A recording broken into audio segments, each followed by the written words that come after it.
नाशुक्र बीवी का अंजाम। पुराने जमाने में एक छोटा सा कस्बा था जहां मिट्टी की गलियां थीं, शामों का सुकून था और लोगों के दिलों में जितनी गरीबी थी उतनी ही उम्मीद भी। उसी कस्बे में एक शख्स रहता था, नाम था सालिम। वह पेशे से लकड़ी काटने वाला था, कम कमाता था पर हलाल कमाता था, थक कर आता था मगर कभी शिकायत नहीं करता था। लेकिन उसकी एक बड़ी आजमाइश थी, उसकी बीवी नजमा। वह हर वक्त शिकायत करती रहती, ये घर छोटा है, ये चूल्हा टूटा है, ये बर्तन पुराने हैं और तुम कभी कुछ लेकर आते ही नहीं। सालिम चुप रहता। उसे उम्मीद थी कि एक दिन अल्लाह उसकी हालत बदलेगा। नजमा सुबह उठकर भी शिकायत, दोपहर में भी, रात को भी। अगर खाना अच्छा बन जाए तो कहती, अच्छा बना है, लेकिन अगर मांस होता तो बेहतर होता। अगर कपड़े अच्छे हो तो इन्हें पहनने का क्या फायदा जब मुझे कोई देखता ही नहीं। अगर सालिम कोई फल लाता तो कहती, बस इतने, दूसरी औरतों को देखो। उसकी नजरों में दो औरतें बड़ी थीं, हाजरा और मरियम। ये दोनों पड़ोस में रहती थीं और अपनी जिंदगी में खुश रहती थी। नजमा को यह बात भी खटकती रहती थी, मगर उन औरतों का राज यह था कि वे नाशुक्र नहीं बल्कि शुक्र करने वाली थीं। सालिम हर वक्त कहता, नजमा, अल्लाह ने हमें बहुत दिया है, कम है लेकिन हलाल है, नेमतों को गिनो, शिकायतें मत गिनो। लेकिन नजमा कहती, नेमतें? कौन सी नेमतें? मुझे तो सिर्फ मुश्किलें नजर आती है। सालिम अक्सर रात को अकेला बैठकर रोता था। उसके दिल में सिर्फ एक दुआ थी, ए अल्लाह, मेरी बीवी का दिल ठीक कर दे। एक रात कस्बे में एक अजीब सा मुसाफिर आया, दाढ़ी सफेद, चोगा धूल से भरा, लेकिन चेहरा ऐसा जैसे रोशनी हो। वह सराय में ठहरा, लेकिन सुबह उसने गांव के लोगों को पुकारा, क्या इस कस्बे में कोई ऐसा घर है जहां शुक्र अदा किया जाता हो? लोगों ने कहा, हाँ, हाजरा के घर जाओ, वह थोड़े में भी खुश रहती है। मुसाफिर हाजरा के घर गया, उसे दुआ दी और कहा, शुक्र करने वालों पर अल्लाह की रहमत होती है। फिर उसने पूछा, क्या कोई ऐसा घर भी है जहां शिकायतें भरपूर हो? लोगों ने इशारा किया, सालिम के घर। दोपहर को मुसाफिर सालिम के घर पहुंचा। सालिम ने उसका स्वागत किया। नजमा ने भी मन मारकर खाना दिया, लेकिन खाना देते वक्त भी बड़बड़ाती रही, हमारे पास खुद कम है, मेहमान आ गए, कभी आराम नहीं मिलता। मुसाफिर ने एक एक शब्द सुना, फिर शांत आवाज में कहा, बेटी, शिकायतों का बोझ नेमतों से ज्यादा भारी होता है। तुमने कभी सोचा है कि तुम किस किस चीज को जाना नहीं चाहती? नजमा नाराज हो गई, अरे बाबा, मेरे पास है ही क्या? मुसाफिर ने कहा, बस इतना कह दिया तो अल्लाह तुम्हें एक रात में दिखाएगा कि तुम्हारे पास कितना था। उस रात एक बादल अचानक उस कस्बे पर छा गया। आधी रात को तेज आंधी चली, छत का एक कोना टूटकर गिरा, रसोई के बर्तन एक तरफ बिखर गए। एक पुराना बक्सा जिसमें नजमा अपनी शादी के जेवर रखती थी, गिरकर खुल गया। अंदर चूहे खा चुके थे, कुछ भी नहीं बचा। नजमा चिल्लाई, हाय अल्लाह, मेरा सब कुछ चला गया।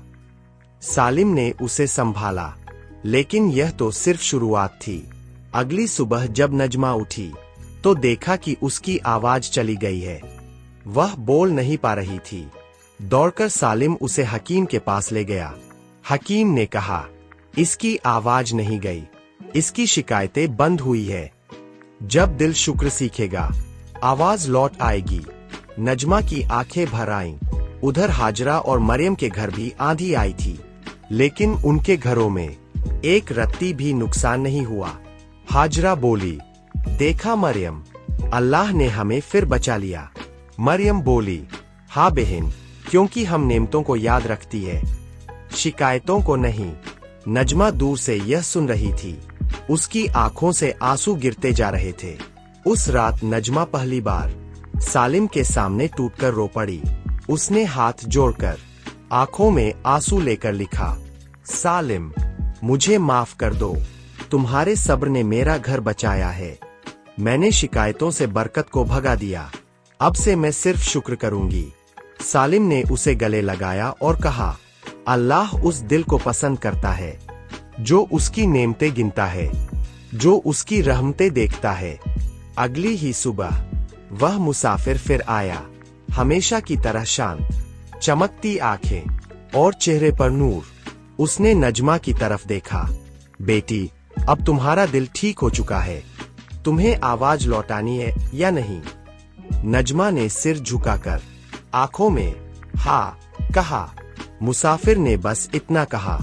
शुक्र करने वाला कभी गूंगा नहीं होता। इतना कहते ही नजमा की आवाज लौट आई। वह फूट फूट कर रोने लगी। कुछ ही दिनों में सालिम को जंगल में एक बड़ा पेड़ मिला जो अंदर से खोखला था, लेकिन उसका लकड़ी का दाम बहुत मिलता था। उसी से उनके घर की हालत सुधर गई। नजमा ने अब हर सुबह यही कहना शुरू कर दिया, अल्हम्दुलिल्लाह, अल्हम्दुलिल्लाह, अल्हम्दुलिल्लाह। उसके चेहरे से कभी न उतरने वाली नाराजगी अब चमक बन गई। कुछ दिन बाद मुसाफिर ने इक्सबा छोड़ने से पहले कहा, याद रखना, जो अपने पास की नेमतें गिनता है, अल्लाह उसके पास नेमतें बढ़ाता है, और जो शिकायतें गिनता है, अल्लाह उसकी नेमतें भी छीन लेता है। शुक्र करने वालों के घर में बरकत उतरती है, ना शुक्र करने वालों के घर में मुसीबतें रहती है। इक्सबे वाले अब भी कहते हैं, वह कोई आम इंसान नहीं था, वह अल्लाह की तरफ से भेजा हुआ इम्तिहान था। कभी कभी इंसान अपनी जिंदगी में सबसे बड़ी गलती यह करता है कि जिसकी कद्र करनी चाहिए उसी की दिल आजारी कर देता है। इंसान अक्सर घर में मौजूद नेमतों को मामूली समझ लेता है। एक मेहनती शौहर, उसकी खामोशी में छुपी मोहब्बत, उसकी कोशिशें, उसका सब्र, ये सब इतने आम हो जाते हैं कि उनकी अहमियत दिखाई ही नहीं देती। और जब वो शख्स खामोशी से चला जाता है, तब एहसास होता है कि असल में सबसे बड़ी दौलत वही था। ना कि कपड़े, ना चीजें, ना मोबाइल, ना गुस्सा, बल्कि वो इंसान जो हर पल साथ था। इस कहानी की सीख यही है कि रिश्ते तब टूटते नहीं जब इंसान गलत होता है। रिश्ते तब टूट जाते हैं जब उसकी कद्र करना बंद कर दिया जाए। एक शौहर जो सब्र करता है, जो शिकायत नहीं करता, जो चुप रहते हुए भी हर दिन आपकी खुशी के लिए कुछ न कुछ करता है, वो कमजोर नहीं होता, बल्कि बहुत बड़ा इंसान होता है। अक्सर लोग सोचते हैं कि मेरी बातें चले, मेरा गुस्सा चले, लेकिन घर में सिर्फ एक ही आवाज चलेगी तो घर घर नहीं रहता, जंग का मैदान बन जाता है। किसी भी घर को बर्बाद करने के लिए कोई तूफान नहीं चाहिए, बस थोड़ी सी नाशुक्री काफी है। और उसे जन्नत बनाने के लिए कोई जादू नहीं चाहिए, बस एक दूसरे की कद्र और थोड़ी सी मोहब्बत।